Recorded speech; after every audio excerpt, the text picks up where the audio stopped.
ton amour et ta miséricorde. Que mes lèvres, les lèvres de tous, fusionnées à tes lèvres, chantent la gloire éternelle du Père. Amen. Alléluia.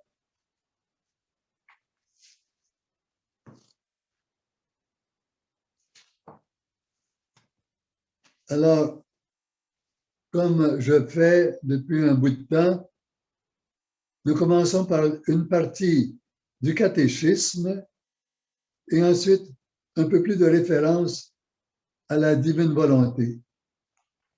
Pourquoi? Le catéchisme nous aide d'une façon générale à mieux revenir vers le Seigneur, à rediriger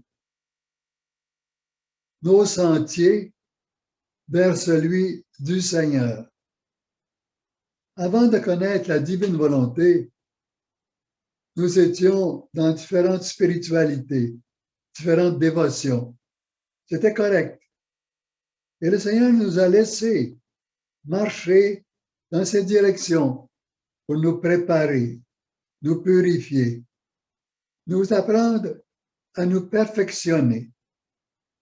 Mais il est bon, quelquefois aussi, de s'apercevoir que dans cette échelle qui monte vers le ciel, il y a 3 barreaux de base qui sont les vertus théologales, de la foi, de l'espérance et de la charité. Mais qu'est-ce qui vient après? Il y a d'autres barreaux qui, en certaines de nous, sont solides, déjà établis.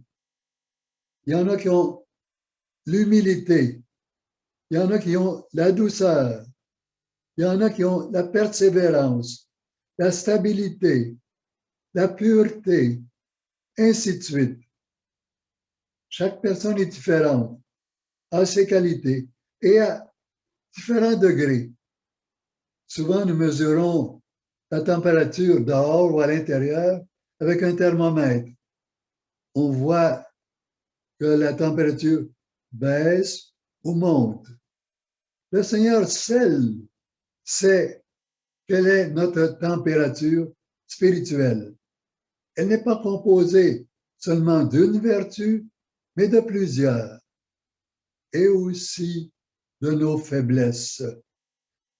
Je le rappelle, il y a des faiblesses qui sont innées. Ça veut dire qu'elles nous viennent avec notre hérédité.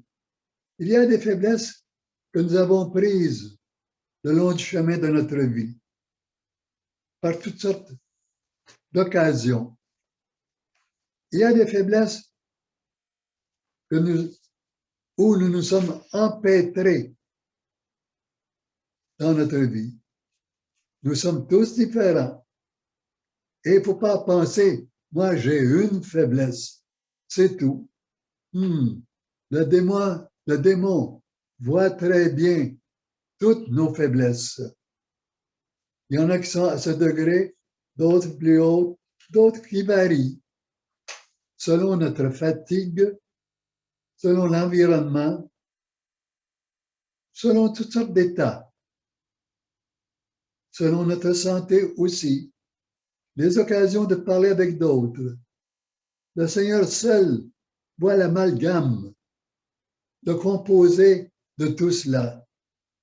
Nous avons besoin d'examiner notre vie spirituelle et ne pas penser, moi je suis pas mal humble, plus humble que l'autre. Là, on peut tomber dans la suffisance, la vanité, l'orgueil. Parce qu'on est meilleur que l'autre sur un point, alors nous nous pensons élevés sur tous les autres points plus que les autres. Et c'est faux. Nous avons à combattre continuellement. Ça, c'est dans la spiritualité humaine. Ça a été notre combat toute notre vie. Et quelquefois, nous sommes encore loin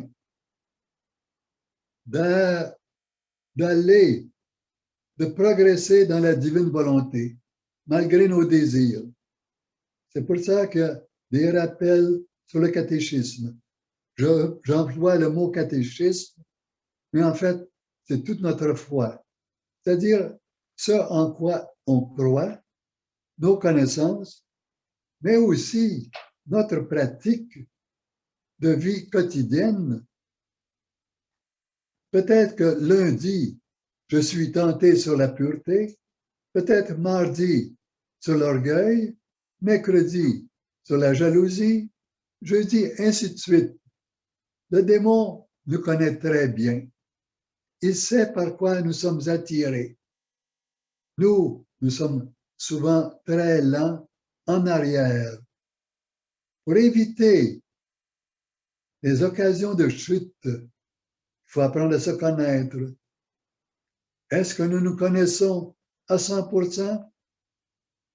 Je ne pense pas qu'il y en ait qui se connaissent à 100%.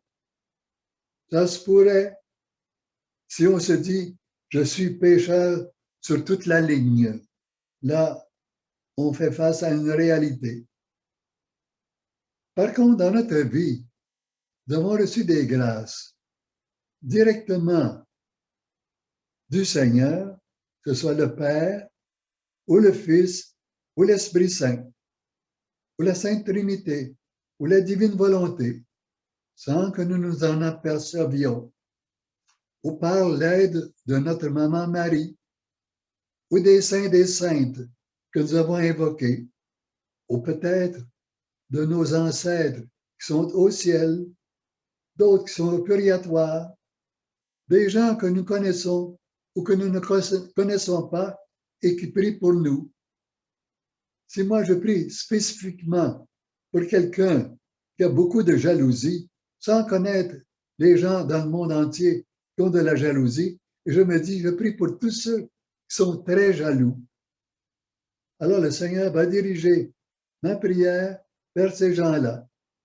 Ils ne savent pas d'où ça vient, mais ils reçoivent une grâce de Dieu. Encore plus quand nous sommes vivants dans la divine volonté.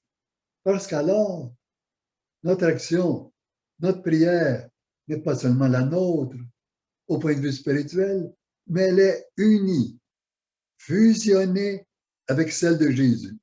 Et là, Jésus étend ses rayons, sa lumière partout. Ce qui m'est très difficile pour moi comme homme. Alors, dans la divine volonté, il y a des avantages immenses. Nous participons à la divinité de Jésus. Mais quand nous avons, comme c'est dit au début, le désir de vivre dans la divine volonté, nous sommes au début de l'échelle. Et nous devons intensifier notre vie dans la divine volonté continuellement. Parce que quelquefois, on peut passer d'un échelon qui était solide et nous sommes moins sur nos gardes et l'échelon devient plus mince jusqu'à ce qu'il brise. Et là, nous descendons sans nous en apercevoir. C'est très subtil, mais les faiblesses sont là, les forces nous manquent. C'est pourquoi le Seigneur a donné les sacrements.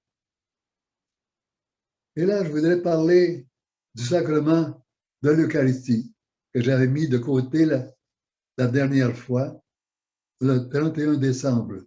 J'avais mis le sacrement de l'Eucharistie de côté pour pouvoir en parler davantage.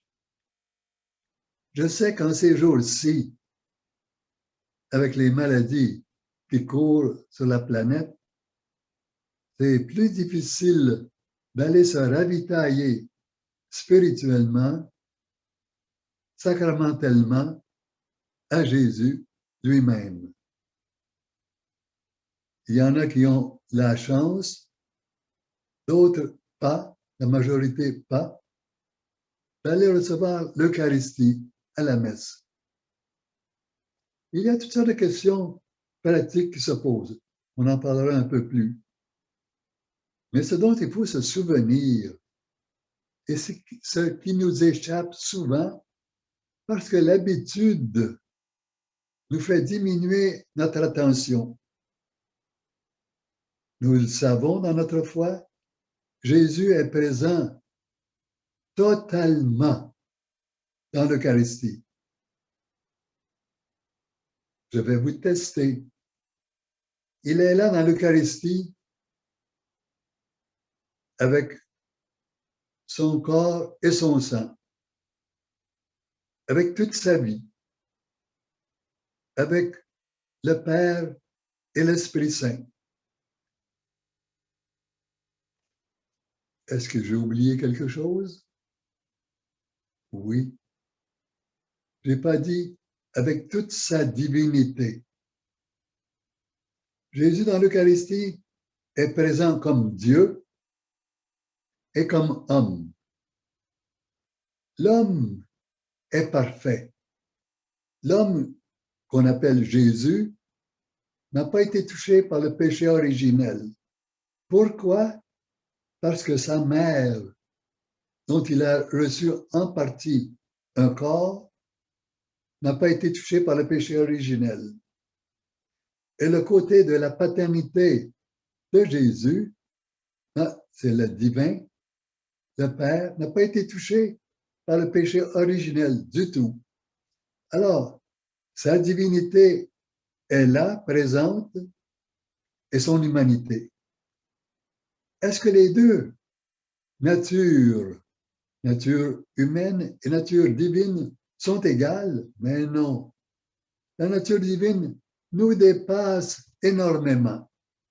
Même si lui, dans son humanité, c'est la plus parfaite humanité qui ait jamais existé ou qui existera, elle n'est rien comparée à la divinité de Dieu, à la divinité de Jésus.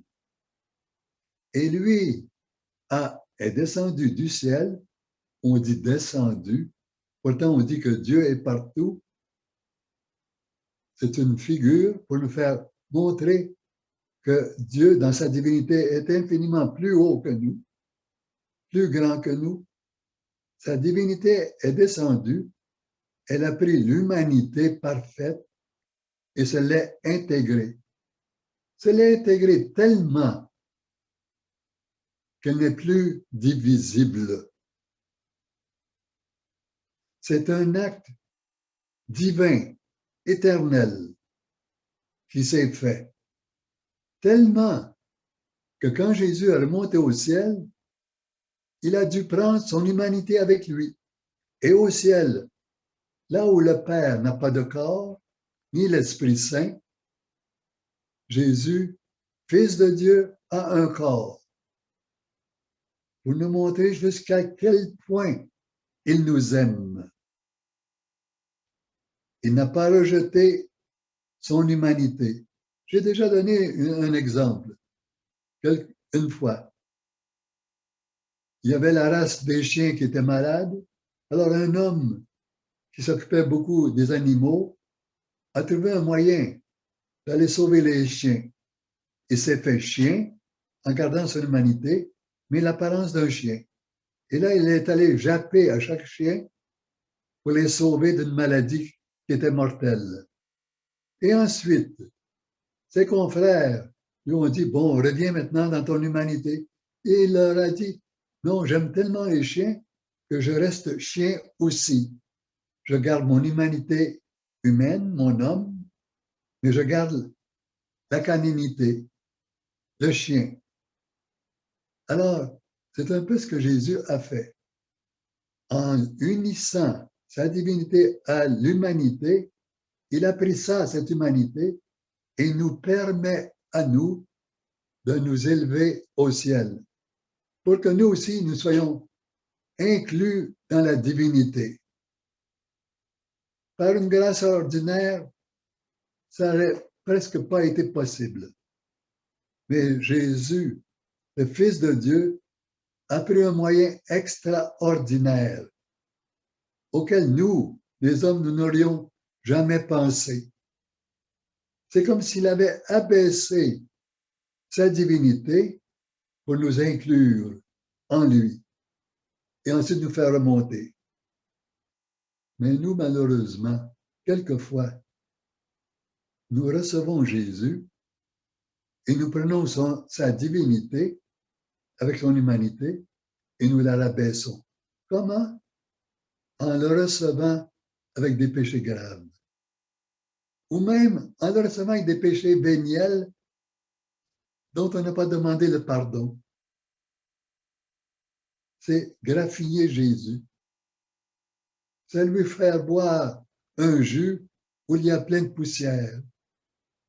Mais quand il y a un péché grave, Jésus a dit à Luisa Picaretta dans les 24 heures et dans d'autres endroits, dans les volumes de la divine volonté, peux-tu boire avec moi? Je cherche quelqu'un qui pourrait boire avec moi quelques gouttes dans ce calice.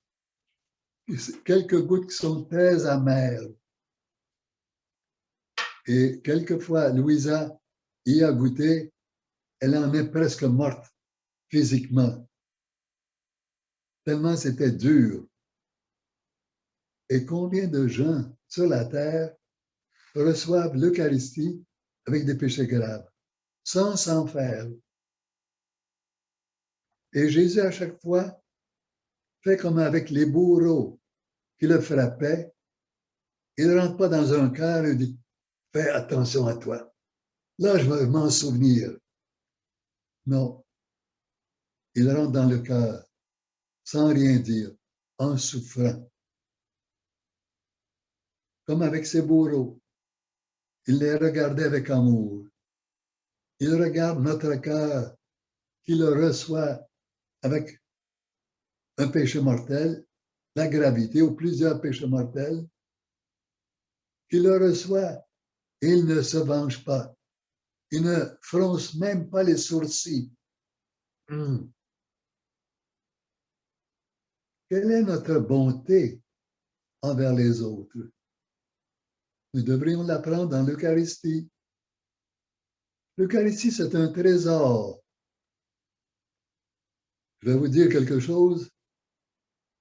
J'étais en Afrique et puis un jour, il y avait des petits enfants, garçons et filles, qui n'étaient pas des chrétiens, mais qui venaient voir quelquefois la messe que nous célébrions le dimanche dans les différents villages, parce que c'était intéressant. Il y avait un attroupement, il y avait des adultes, quelquefois leurs parents, il y avait des chants. Et ils aiment beaucoup la musique. Ils ont le rythme en eux. Alors, ils venaient voir. Et puis, ils voyaient que les gens recevaient quelque chose sur la langue, la communion. Alors, ils allaient voir aussi d'autres célébrations. Il y avait des protestants, des témoins de Jéhovah, un peu de toutes sortes de dénominations. Pas toutes les dénominations. Ils allaient voir par curiosité et comparaient les différentes réactions des gens, différentes piétés. Et je me souviens, un avait dit à un groupe, ici, vous ne nous donnez rien à manger, là-bas, ils donnent quelque chose à manger. Alors, un groupe avait commencé avec un pasteur africain. Ils avaient commencé à donner des biscuits. Et une fois, parce qu'ils avaient eu la chance, ils avaient trouvé la limonade. Alors, ils ont donné la limonade pour attirer les enfants et les autres. Mais les enfants faisaient la différence. Ils voyaient très bien, c'était quelque chose pour leur corps. Tandis que dans l'Église catholique, les gens, quand ils revenaient, étaient tout pieusement à genoux ou assis et concentrés en silence pour 1 minute ou 2 jusqu'à ce que les chants reprennent, conversant avec leur Dieu. Et cela les amenait à convoiter, à entrer comme catéchumènes dans la religion catholique. Alors le Seigneur attire de différentes façons. Nous, il nous a attirés depuis longtemps, mais peut-être que nous sommes trop habitués à recevoir l'Eucharistie, que nous la recevons comme on boit un verre d'eau. On nous conseille, au point de vue spirituel, de faire une action de grâce après la messe de 10, 15, 20 minutes. C'est dans l'ordre naturel de la spiritualité catholique. Mais en fait, si nous sommes dans la divine volonté est la prolongation, elle est plus grande d'une façon que l'Eucharistie. Parce que l'Eucharistie, c'est le corps et le sang de Jésus et la divinité. Quand le corps et le sang de Jésus, sous la forme d'une hostie, entrent dans notre corps, ce morceau de pain ou cette goutte de vin se transforme en nous. Et ça prend de 15 à 20 minutes. Alors, c'est ce qu'on appelle les apparences extérieures de l'Eucharistie. Ces apparences extérieures disparaissent de nous. Reste la divinité de Jésus. Mais dans la divine volonté, Jésus est totalement en nous. Et là, avec diverses intensités. Pas à cause de lui, à cause de nous. Si nous mettons un brouillard épais dans notre âme, l'image que nous avons, elle est plus diffuse. Mais plus nous enlevons nos péchés, plus nous enlevons le mal qui est en nous, plus nous mettons les vertus en pratique, plus nous obéissons à l'Église, plus nous nous délaissons de notre propre volonté, et plus le Seigneur pénètre en nous avec sa lumière, son soleil. Alors c'est pour ça qu'on parle du catéchisme, de se purifier. Je vais parler maintenant du péché. Le péché, c'est une transgression sur un ordre de Dieu ou d'une autorité légitime. Un péché, on s'en souvient, il faut 3 conditions. Le vouloir, le savoir et qu'il y ait une matière à pécher. Une matière à pécher, c'est-à-dire quelque chose de mal. Si je chasse une mouche sur mon nez, il n'y a pas de péché. Je le sais, je le veux, mais il n'y a pas de péché, pas de matière de mal, mauvaise chose. Mais si je sors la langue envers quelqu'un, faire une grimace, là, il y a une matière à péché, pécamineuse. Pas nécessairement grave, non. Et il y a la différence entre un péché grave, mortel, et un péché véniel, ou un petit péché. Beaucoup savent la différence. Mais quelquefois, c'est pas si évident que ça. Et quelquefois, parce que nous répétons nos péchés, intérieurement, nous diminuons, c'est ce que nous voulons, nous diminuons la grosseur, la largeur, la noirceur du péché de grave en véniel. Et plus tard, de véniel en habitude. Il n'y a plus de péché. Je fais ça. Si je vais chez quelqu'un, on m'invite pour un repas.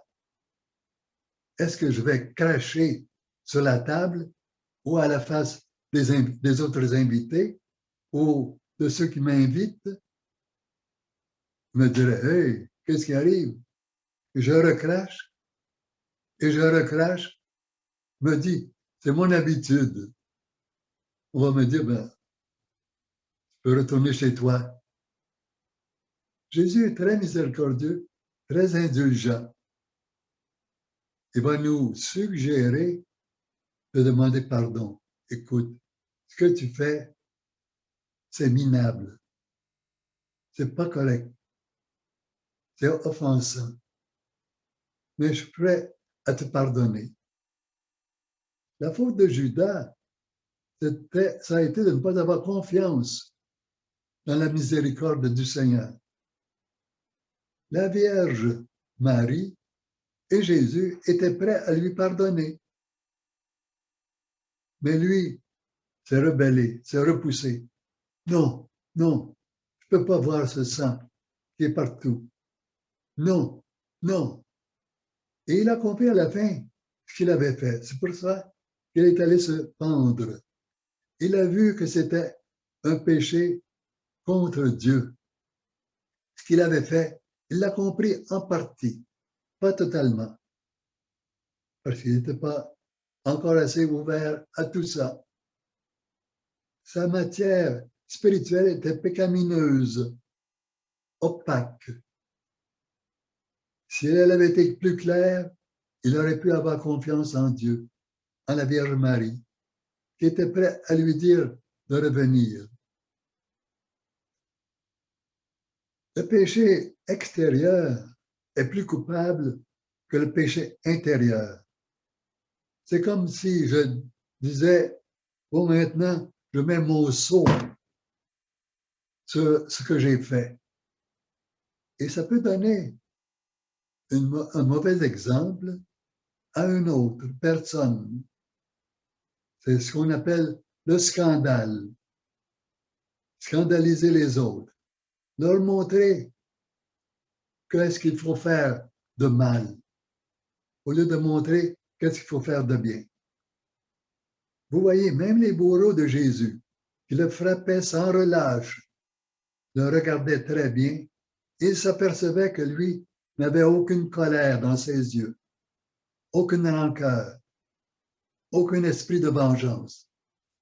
Il les regardait avec douceur, avec amour, tellement qu'ils ont été obligés de mettre un bandeau sur ses yeux pour ne pas voir ses yeux. Et ceux qui le regardaient s'en allaient, parce que le regard de Jésus les pénétrait de sa bonté. Alors, il y a une chose extérieure à nous aussi, pas seulement intérieure.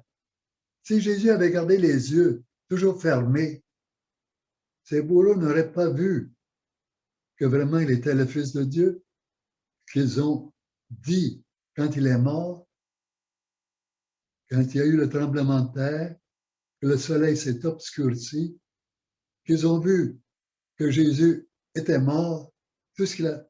Alors, ça leur est tombé dans leur âme, dans leur cœur. Vraiment, il était le Fils de Dieu. C'est pour ça que nos péchés ont des influences. Quelquefois, nous pouvons même nous durcir. Si je dis, regardez-moi bien, je te pardonne. Je te pardonne. On se dit, ouh, quelle sorte de pardon. Je suis mieux de ne pas retourner. Je suis mieux de faire attention. Nous sommes attentifs à ces marques. Alors nous devrions être attentifs aussi aux marques de douceur, de pardon, de parole que nous donnons aux autres. Nous avons abandonné des mauvais exemples durant toute notre vie, sans nous en apercevoir. L'avantage d'être dans la divine volonté, c'est qu'en Jésus, en nous fusionnant avec lui, et lui nous fusionnant avec nous, parce qu'il a refait tous nos gestes, tout ce que nous avions commis de mal ou de bien, il a refait tout dans sa divinité et nous pouvons corriger toutes nos fautes d'autrefois en les incluant en lui. Et son pardon s'étend partout, même dans le passé. même dans le futur. Pourquoi? Parce que lui est éternel. Et dans l'éternité, il n'y a pas de présent ni de futur. Un exemple, quand on parle dans le quatrième mystère glorieux de l'Assomption de la Sainte Vierge, ça s'est fait au point de vue humain il y a presque 2000 ans. Elle est montée au ciel.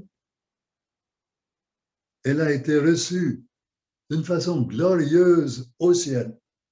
Mais ça s'est passé longtemps avant nous. Mais quand nous allons monter au ciel, nous allons voir cela comme étant présent. C'est ça la divinité.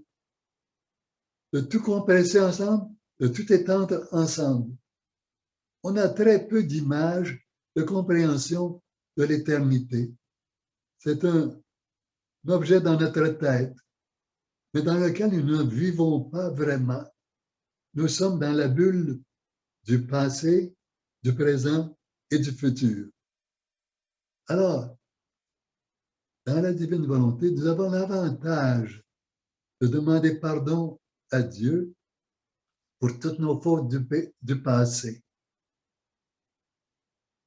Et non seulement ça, mais de prendre tous les bons actes, non seulement les nôtres, mais de tous ses enfants à lui, à Dieu, de les lui offrir en les fusionnant à Jésus, de les lui offrir pour que lui les divinise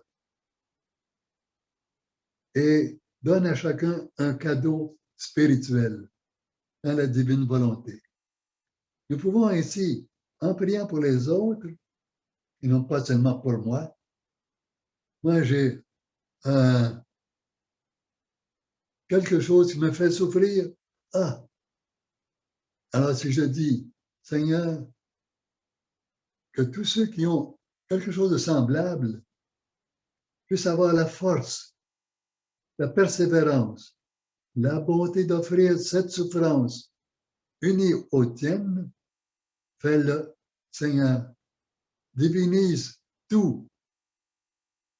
Et ceux qui sont au ciel comprennent et voient cette lumière qui se répand, pas à cause de nous, à l'instigation, mais c'est Jésus qui prend cette suggestion, qui la fait sienne. En fait, c'est lui qui nous la suggère, et qui la fait sienne et qui fait briller le soleil sur tous ces actes-là. Et ça va toucher même les saints et les saints qui sont dans le ciel. Les anges, et Dieu en reçoit une gloire. C'est pourquoi nous faisons nos rondes dans la création, la rédemption et la sanctification. C'est Dieu qui a suggéré.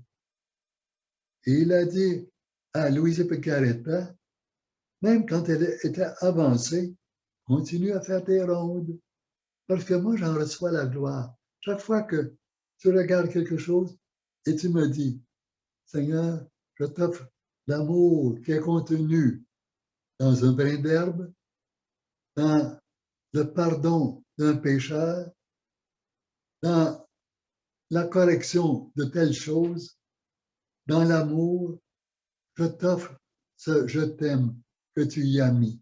Toute cette gloire que tu as mis toi-même dans cette chose-là, dans ces choses, dans la création, dans la rédemption, dans les sacrements, dans l'Église, dans l'amour vivant de chaque âme, dans le progrès spirituel. Alors, le péché véniel,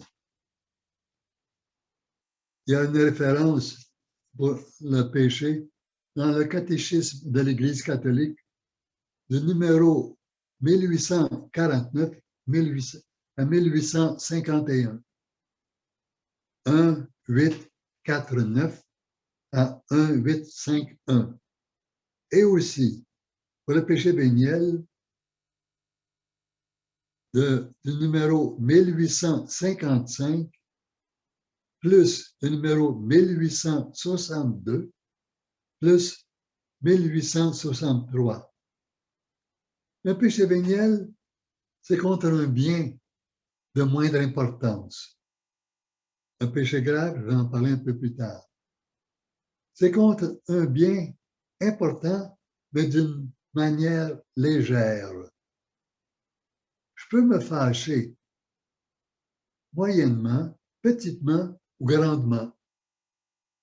Alors, le même acte peut avoir des conséquences. Je peux me fâcher gravement, menacer de mort quelqu'un, même essayer de tuer quelqu'un. Là, c'est un péché grave. Mais je peux dire,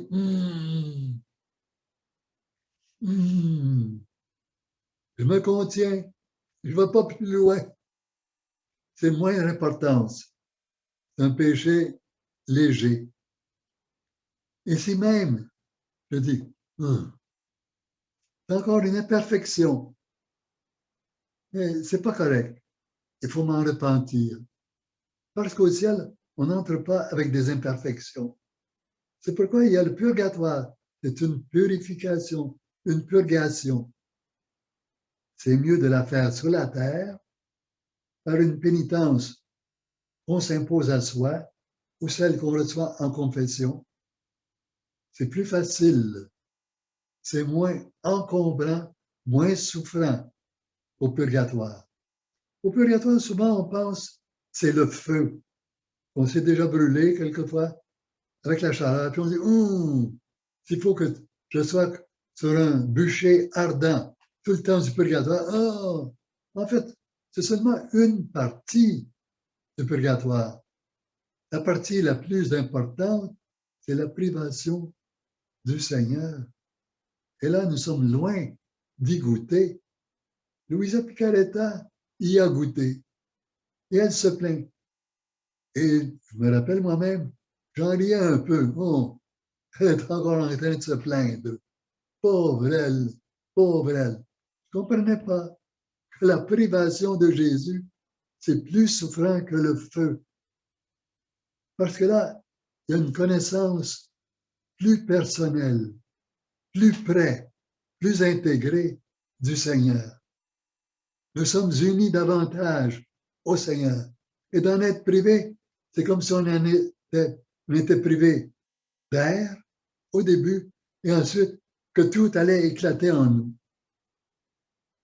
Alors, le purgatoire, quand quelqu'un entre, je vais faire une image, quelqu'un entre au purgatoire, et peut-être le feu de la purification, et petit à petit, le feu diminue, mais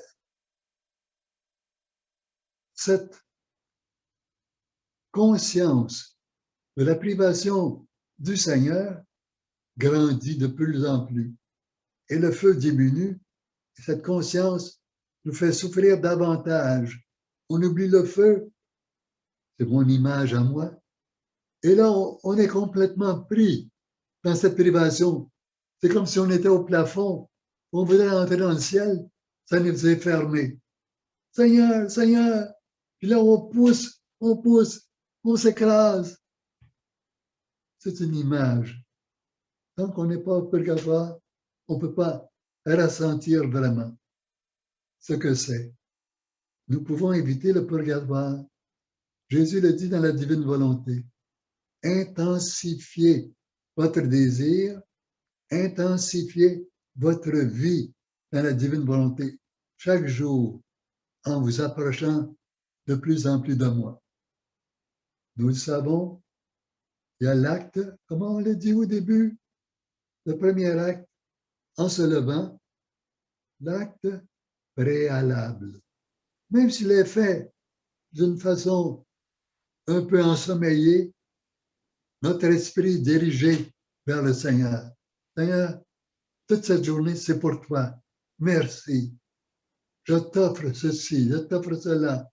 Je veux t'aimer, te glorifier. Si on a un texte, c'est encore mieux. Il y en a beaucoup de textes dans nos livres. Alors, on peut avoir ce papier qui nous donne vraiment une idée exacte. Quand nous sommes endormis, quelquefois peut-être que notre pensée n'est pas aussi claire. Et durant la journée, de faire des actes continus. Ça veut dire de plus en plus. Je prends mon déjeuner, mon dîner, mon souper.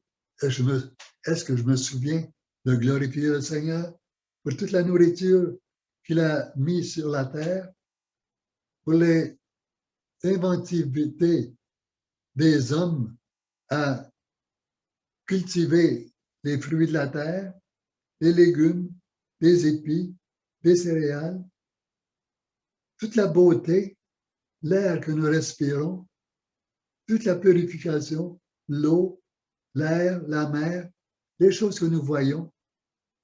Alors, durant la journée, on devrait nourrir notre âme de plus en plus de cet amour et de cette gloire et la retourner à Dieu et lui dire merci, merci profondément.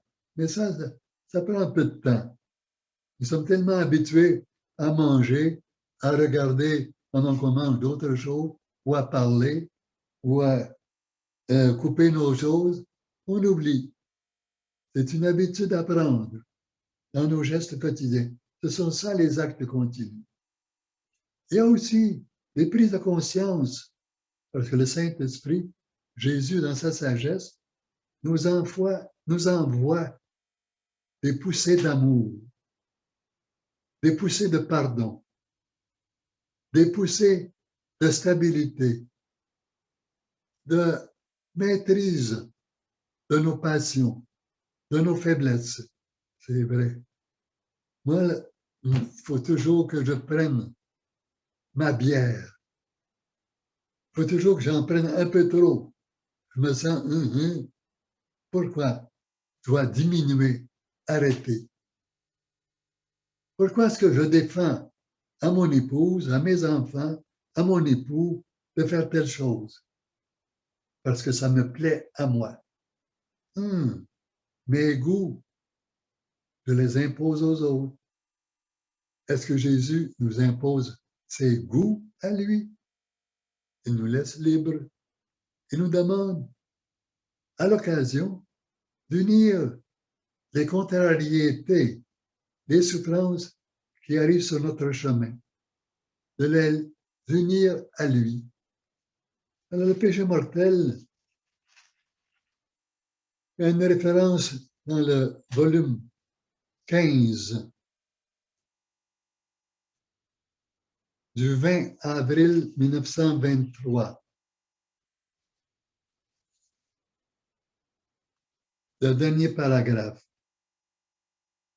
Il dit ici, les péchés mortels sont comme des barricades érigées entre la volonté humaine et la volonté divine. Des barricades entre les deux. Alors, celui qui a commis un péché mortel, supposons qu'il vient de blasphémer ou de faire n'importe quelle sorte de péché mortel, que je ne le regrette pas instantanément, j'ai mis une barricade. C'est ma volonté humaine qui règne et pas celle de Dieu. À moins que, aussitôt que j'ai commis, ou plus tard, si c'est l'effet de la colère, je peux encore maîtriser, ou l'effet de la jalousie, ou je ne sais pas, quelque faiblesse que ce soit, des fois, ça peut me prendre un peu plus de temps. Et là, quand je m'en aperçois que je me laisse influencer par la grâce de Dieu, je dis, Seigneur, pardon. Pardon pour le blasphème. Pardon pour l'alcool. Pardon pour l'impureté. Pardon pour l'orgueil démesuré. Pardon pour ce que j'ai dit, ce que j'ai fait. Par exemple, me vient un exemple. Souvent, on parle des autres. Ça peut arriver. Mais si on donne un indice, c'est plus difficile à réparer. Supposons que c'est mon voisin qui blasphème continuellement et qui s'appelle Paul. Je parle dans une prédication ou à quelqu'un, « Ah oui, il y en a qui blasphèment sans arrêt. » Ça, c'est vrai, j'en connais. Ah oui, j'ai un voisin, là, il s'appelle Paul. Ah, je ne dis pas qu'il blasphème, mais c'est évident.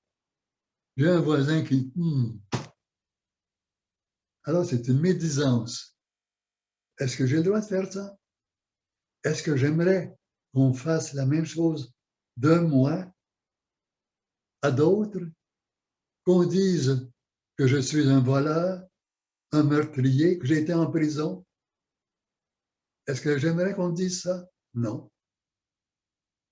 Alors, faisons attention à nos paroles. Quelquefois, nous donnons des indices. Le péché mortel, c'est une aversion totale de Dieu. On choisit le mal dans différentes régions. Quelquefois, il y a des péchés mortels qui sont douteux. Pourquoi? Parce qu'une des trois conditions est douteuse. Est-ce que je savais vraiment que c'est un péché mortel? Peut-être que non. Alors l'Église donne la faveur au coureur. Ça devient un péché douteux, donc pas mortel. Mais il faut être honnête avec soi-même. Il ne faut pas dire « Oh, je ne savais pas », alors que nous le savions. Qui triche-t-on? Est-ce qu'on peut tricher Dieu? Pas du tout. Et c'est lui qui est là, le juge.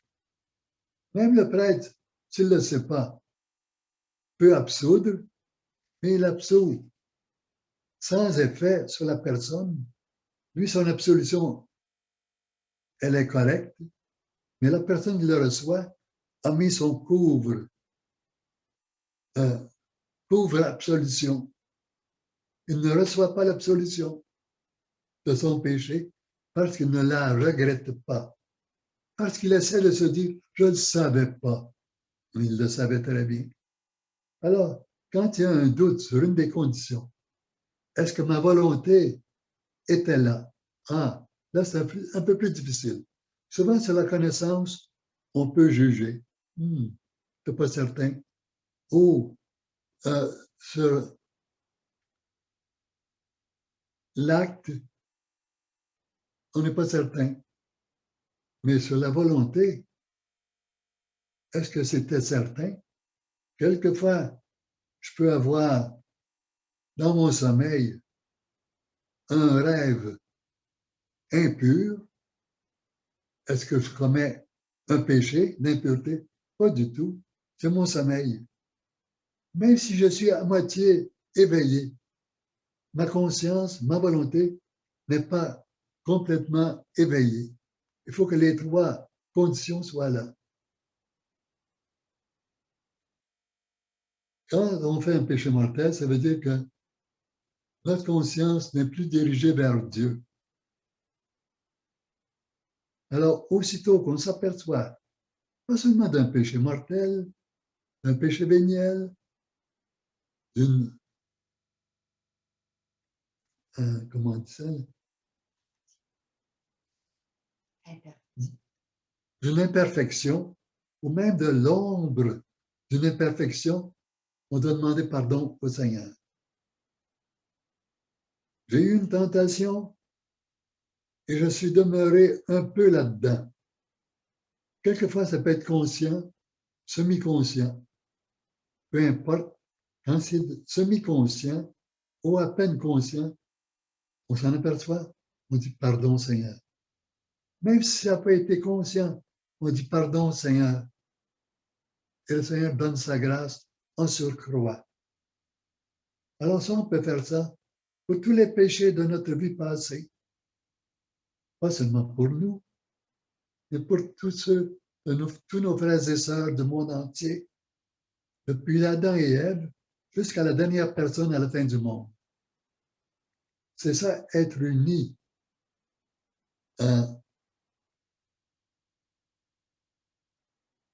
Être avec Jésus complètement. Et lui, il a le pouvoir de faire des vies divines, de tout diviniser, de tout pardonner. Et plus on le fait, plus ça le satisfait, parce que c'est ça, sa case à lui de pardonner, d'aimer, beaucoup plus que nous. Peut-être que je me souviens quand j'étais jeune, quelqu'un m'a donné une tape en pleine face. Et je me suis dit, quand j'étais jeune, peut-être 4 ans, 5 ans, jamais j'oublierai ça. Peut-être que je suis rendu à 99 ans et je m'en souviens encore.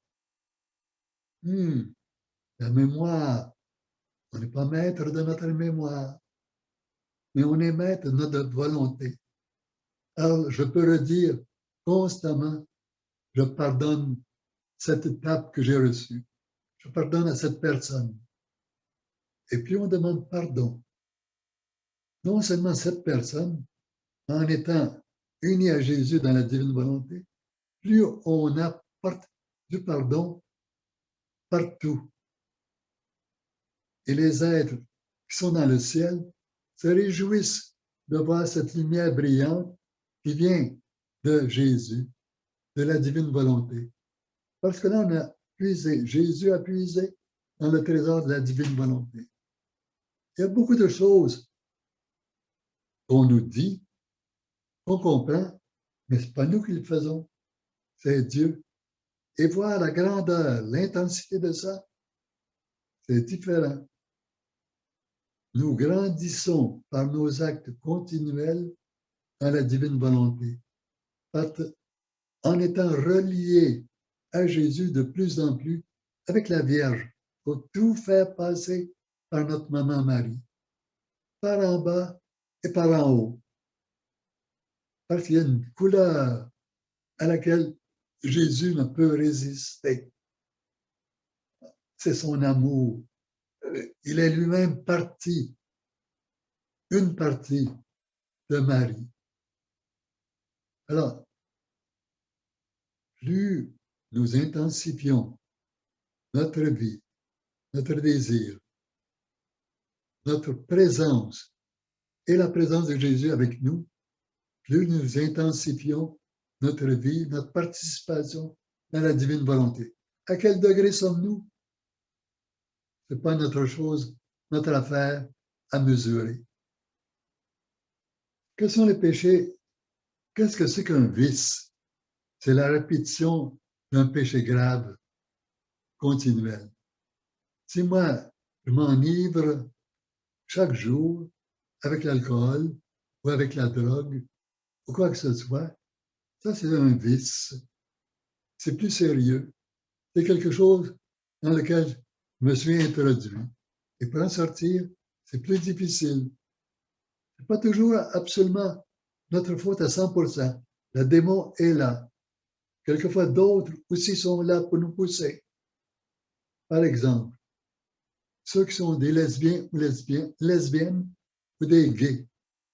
Il y a un autre qui les pousse jusqu'à ce que la tentation arrête. J'ai connu un couple de gays rendus à 60, 70 ans et qui m'ont dit, nous ne commettons plus de faute d'impureté, mais nous demeurons ensemble parce que nous sommes d'un même caractère. Nous aimons la musique, la paisibilité, la paix, et nous nous entendons bien. Mais il n'y a plus aucune faute d'impureté. Alors, eux peuvent aller à l'église, recevoir le sacrement du pardon et l'Eucharistie, s'ils sont sincères dans leur cœur. C'est certain qu'ils ne doivent pas donner un scandale. S'ils sont connus dans leur paroisse, ils devraient aller dans une autre paroisse ou bien faire connaître qu'il n'y a plus rien entre les deux au point de vue sexuel. C'est pour ça que le pape François dit, même les gays ou les lesbiennes sont les enfants de Dieu, sont des enfants de l'Église. Il y a un salut qui est possible pour eux. Arrêtons de juger les autres. Est-ce que nous aimerions savoir tous les jugements que les autres font contre nous? nous serions enterrés dans une fosse de M. On n'aime pas. Quels sont les péchés capitaux? Il y en a 3 péchés capitaux. Est-ce que vous savez compter? Il y en a 7. Orgueil, désobéissance, colère, avarice, intempérance, impureté et paresse. Je le répète. Orgueil, désobéissance, colère, avarice, intempérance, impureté et paresse. Chacun de ces péchés peut être véniel, mais ils peuvent être mortels. Si je fais ceci à quelqu'un, est-ce que c'est un péché mortel? Non. Mais si je monte le poing avec colère, ou avec un couteau, ou une arme, alors là, ça peut être un péché mortel. Ou si je le garde intérieurement, toi, si j'ai une chance, je souhaiterais telle chose, telle mauvaise chose, d'avoir un accident. Tu as ri de moi? Ah, mais attends-toi à un accident. Ça, c'est jeter un sort, vouloir du mal à quelqu'un. Ça, c'est un péché mortel. Ça ne paraît pas. C'est intérieur. Pour que le péché mortel s'enlève, il faut que je le regrette. Et sincèrement. Les tentations. Est-ce qu'une tentation, c'est un péché? Qu'est-ce que c'est une tentation? C'est une incitation, un encouragement à faire le mal. Le démon est très bon à faire ça. Il ne nous dit jamais, fais un gros péché mortel pour que tu ailles en enfer. Jamais de la vie. Il va nous laisser glisser doucement, comme sur de la boue glissante sur une pente. Il y en a qui ont fait du ski, ça glisse facilement en ski sur la neige. On se laisse aller. Alors la tentation, c'est un peu comme ça. La tentation elle-même, c'est une mise en situation par le diable, par le malin, par Lucifer, contre nous, pour nous amener au péché. Alors la tentation elle-même n'est pas un péché, même si ça nous harcèle, ça revient plusieurs fois. Alors chaque fois qu'on refuse, il y a des mérites qui sont acquis parce qu'on refuse. Non, j'en veux pas, j'en veux pas. Maman Marie, aidez-moi, Seigneur Jésus, au secours, Jésus, Marie, Saint un tel, mes anges gardiens, le ciel, Papa du ciel, Esprit Saint, Esprit d'amour, aidez-moi. On refuse la tentation et il y a des mérites à chaque fois. C'est un progrès spirituel. On ne voit pas, tant mieux. C'est une occasion, une tentation, alors de nouvelles grâces en refusant. Adam a cédé à une tentation. Quelle tentation? De grandeur, d'orgueil. Alors Jésus, lui, pour réparer, a subi des tentations d'orgueil, de grandeur. Satan l'a amené sur le haut du temple, sur le monde, adore-moi, incline-toi devant moi, reconnais-moi comme le plus grand. Et Jésus a dit, va-t'en, va-t'en. Il lui a cité même les paroles de l'Écriture. Jésus a été 40 jours au désert, parce que le nombre 40, ça montre que vraiment c'est l'intention de quelqu'un qui continue. Les Juifs ont été 40 ans dans le désert. Pourquoi? Parce que leur adhésion à Dieu n'était pas complète, n'était pas totale. Alors, nous devons apprendre dans notre vie quotidienne à prier comme Jésus. Non pas en vitesse, faire le plus de prières possible. C'est pas ça. C'est pas une course. C'est l'intensité. même si j'ai seulement un soupir, oh Seigneur, quelle pauvreté il y a en moi, quel néant. Je ne suis pas capable de faire le bien. Ça ne me prend pas 3 minutes. Ah, Seigneur, il faut apprendre à se connaître. Quelquefois aussi, la mémoire peut être un obstacle. On nous a appris quand on était jeune à apprendre nos prières par cœur. C'est vrai, c'est très bon. Par contre, on peut dire, notre Père qui est aux cieux, que votre nom soit saint.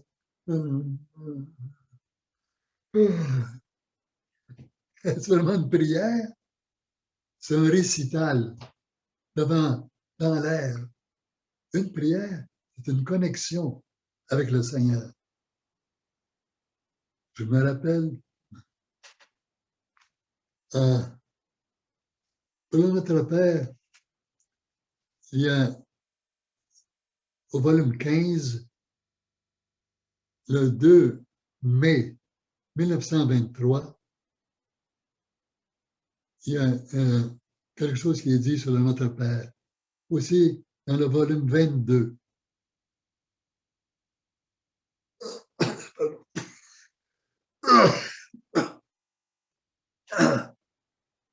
Le 16, le 16 juillet 1927.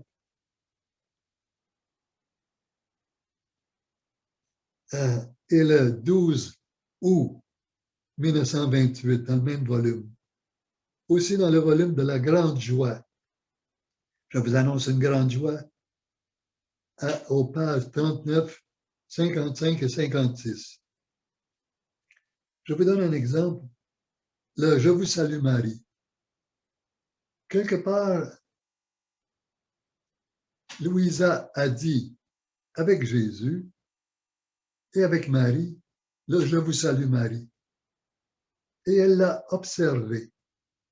Elle a vu comment Jésus disait la première partie du Je vous salue Marie. Il n'a pas dit la deuxième, parce qu'elle ne le concernait pas. Mais la première prière, première partie du Je vous salue Marie, il l'a dit avec tellement d'intensité que elle, la Sainte Vierge, est comme dans une explosion d'amour au ciel, qui se renouvelle à chaque Je vous salue Marie de Jésus. Et nous, si nous nous unissons dans notre Je vous salue Marie à Jésus qui le dit, nous contribuons à apporter à notre maman Marie plus de joie, de gloire et d'amour. C'est comme une explosion céleste qui est dite à cause de notre attention à la prière. Dans la Notre Père, c'est la même chose. Si on dit, par exemple, le chapelet, on peut le dire avec Marie pour l'intention, dans la deuxième partie, Je vous salue Marie. Dans la première partie, on le dit avec Jésus. Dans notre prière quotidienne, c'est bon d'inclure tous les groupes de personnes, depuis Adam et Ève, jusqu'à la dernière personne sur la terre. Beaucoup n'ont pas connu de notre Père, et là, Je vous salue Marie. On peut leur dire en leur nom. Il y en a qui sont au ciel, il y en a qui sont peut-être au purgatoire, et si on leur dit en leur nom, ça va les aider.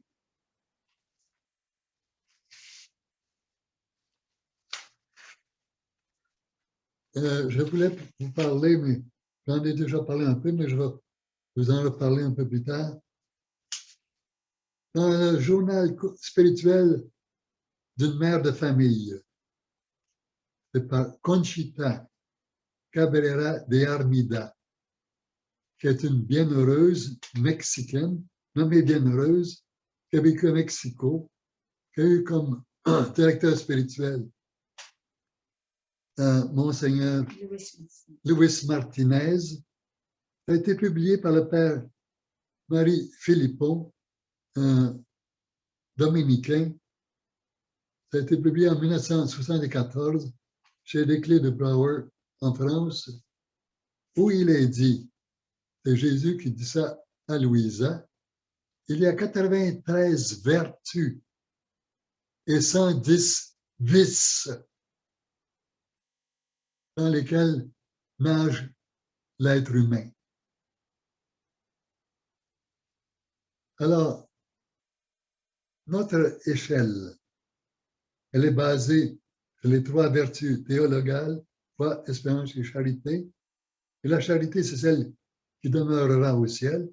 Et les autres échelons sont les vertus que nous pratiquons. Je vais répondre à quelques questions ici.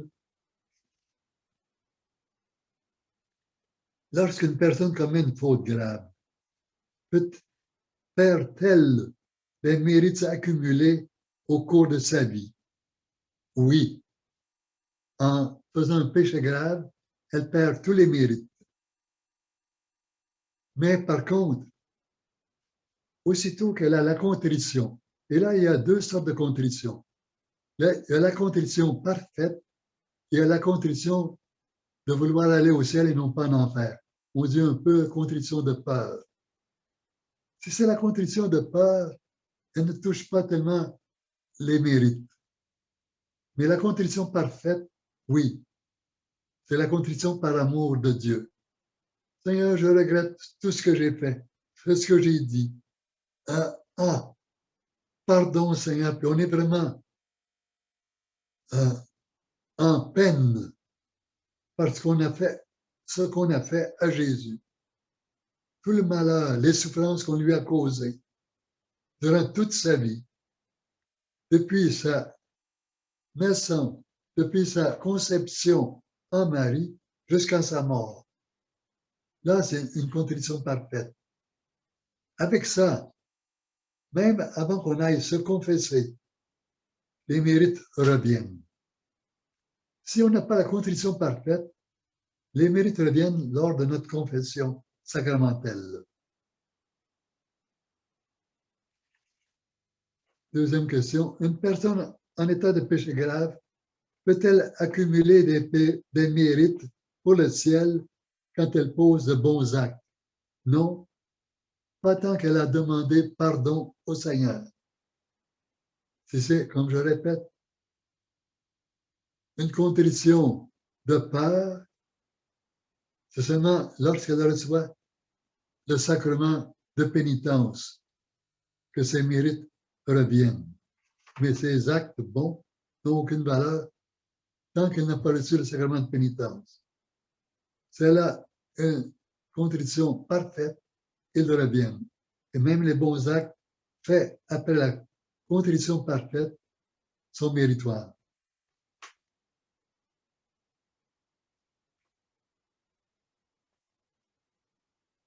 Ici, il y a toutes sortes de textes sur la communion dans la main. Je pense que Mme de Serres va répondre un peu plus, mais je peux donner une indication. La tradition dans l'Église, c'est de recevoir sur la main, au début, sur la langue. Au début, pendant les premiers siècles, en général, c'était donné sur la main.